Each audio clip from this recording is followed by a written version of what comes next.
So last night, Aleksandr Usyk defeats Chazz Witherspoon in 8 rounds. So Witherspoon does not come out his corner for the 8th round of the fight.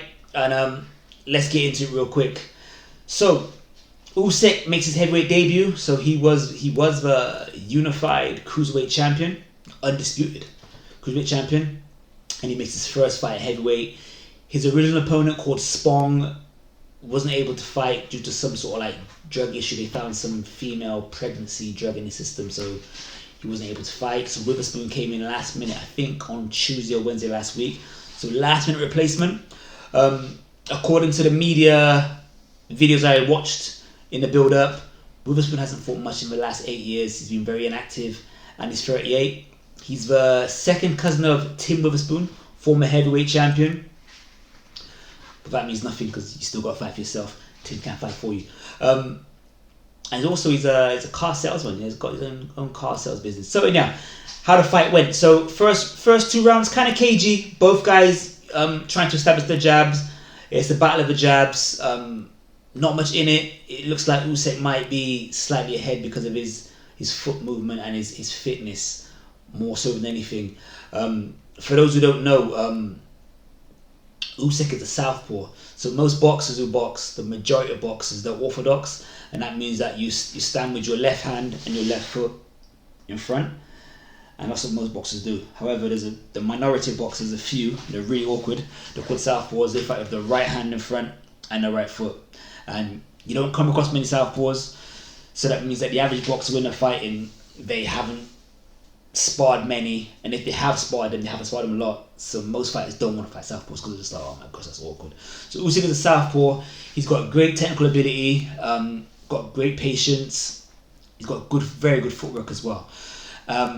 What I kind of saw in this fight was that Usyk was trying to establish his jab, and so was Witherspoon.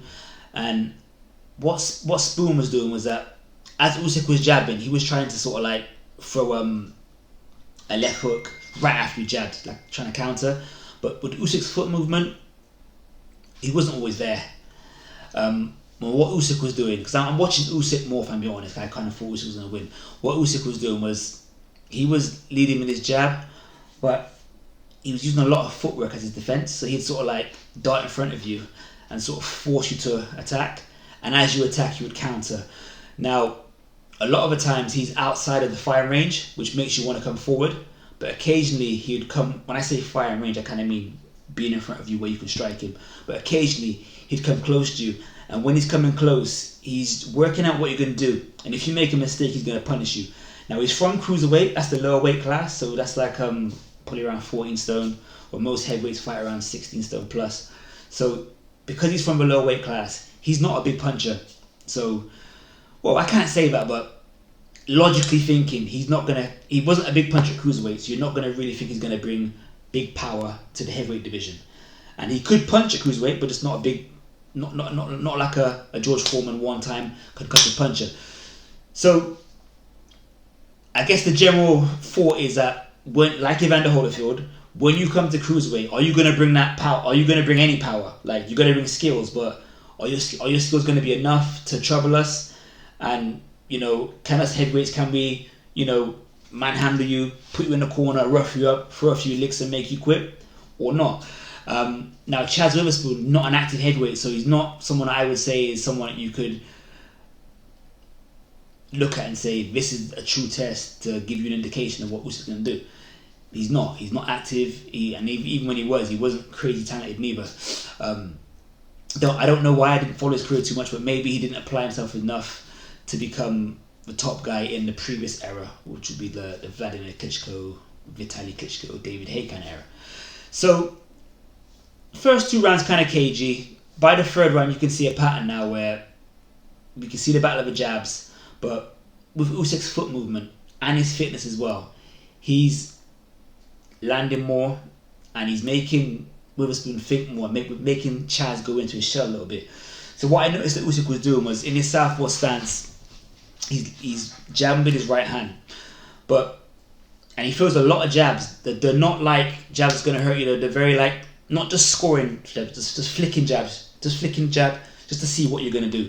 And as he's flicking the jab with his feet, he's circling towards his right. So Usyk is circling towards Usyk's right, which is Tim's left side, where Tim Witherspoon is jabbing from. So because he's going to his right, Tim is going to find it hard to throw his right hand because Usyk is over there, if that makes sense. So from Tim's point of view, if you're an orthodox fighter, you lead with your left hand, but your right hand is your backhand, which I would say is your power hand. So for most fighters, not all, the right hand is harder than the left hand. So they'd like to jab, and then for a right hand or a right uppercut or a right hook to sort of hurt you with. But because Usyk is circling towards his right, Tim's left, whatever, not Tim, Chazz's left, Chazz can't find him.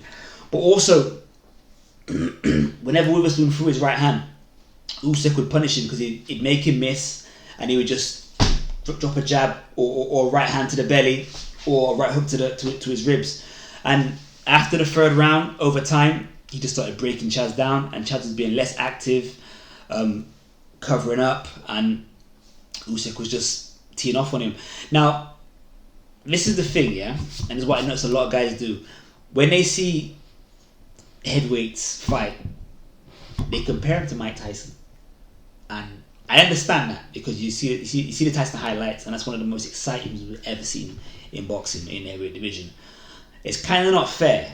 Now you can do what you want. You're allowed to look at boxing how you want because you're paying for it. You're spending your time watching it, but it's not fair because you probably ain't gonna see another Mike Tyson. You're not gonna see another combination puncher, someone come out so aggressive, so fast, and knock everyone out. Yeah, you ain't gonna see that. Now Usyk is more of a boxer. He's very patient, and how I see him moving forward in the heavyweight division is fighting similar to how he fought Chazz, which is using his footwork, which is very nimble and light, being outside, stepping inside. When he comes close, he wants you to throw something. He's gonna counter, and whatever you counter with, if you miss, he's gonna punish you with that.